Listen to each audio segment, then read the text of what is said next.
The moment people sense uncertainty in you, something changes in their behavior. Their tone sharpens, their confidence expands, they interrupt more, question more, push harder. Not because they are truly powerful, but because pressure feeds on reaction.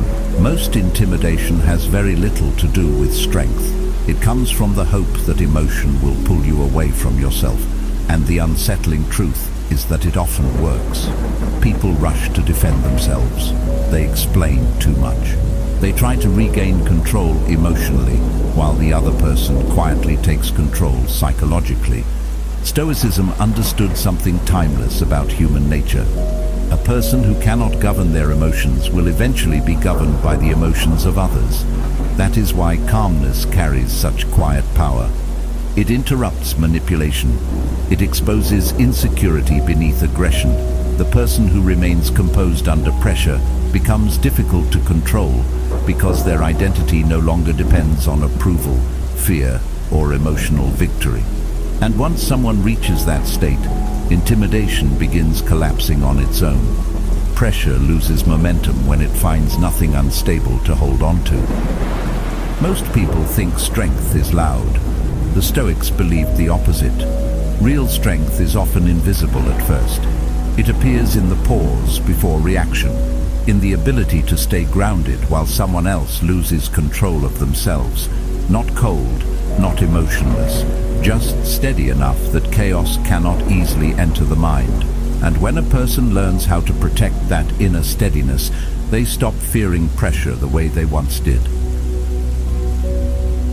The moment pressure enters a conversation, most people begin changing without realizing it. Their breathing shortens, their posture shifts, their voice tightens, thoughts start racing ahead of the moment itself. Intimidation depends on that reaction more than anything else. It depends on visible disturbance. The person applying pressure watches closely for signs that they are affecting you. A rushed explanation, nervous laughter, restless movement, excessive defending. These reactions become proof that their presence is working. That is why some people push harder the second they sense discomfort. They are not responding to truth, they are responding to movement. What makes this dangerous is how automatic it becomes. Most people do not consciously decide to surrender control of an interaction. They become desperate to remove tension as quickly as possible. Someone challenges them, and suddenly silence feels unbearable. They start speaking too quickly, trying to repair the atmosphere before they even understand what is happening inside themselves. But pressure grows stronger when it controls your tempo. The faster you react emotionally, the easier it becomes for someone else to lead the interaction wherever they want it to go. A calm person forces pressure to slow down, and once the pace slows, clarity begins returning to the room. This is why composure unsettles aggressive personalities more than resistance often does. Aggression expects collision. It expects emotional movement in return, raised voices, defensive energy, visible frustration. When none of that appears, something shifts beneath the surface.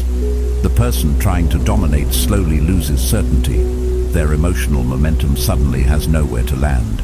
It is like throwing force against a wall that refuses to move. Eventually, the person pushing becomes aware of their own behavior, and self-awareness changes people quickly. Many individuals appear powerful only as long as others react automatically around them. The Stoics understood that emotional discipline begins long before words leave the mouth. They believed freedom exists inside the pause between stimulus and response. Most people lose access to that pause under pressure. Emotion rushes forward before thought can settle. But when you train yourself to remain still internally for even a few seconds longer, you interrupt the entire pattern. You stop becoming predictable. That unpredictability becomes strength. Intimidation depends heavily on expectation. The other person expects quick emotion. They expect visible discomfort. They expect your identity to become unstable under pressure. Calmness quietly breaks those expectations all at once. There is another reason silence becomes so powerful in tense moments.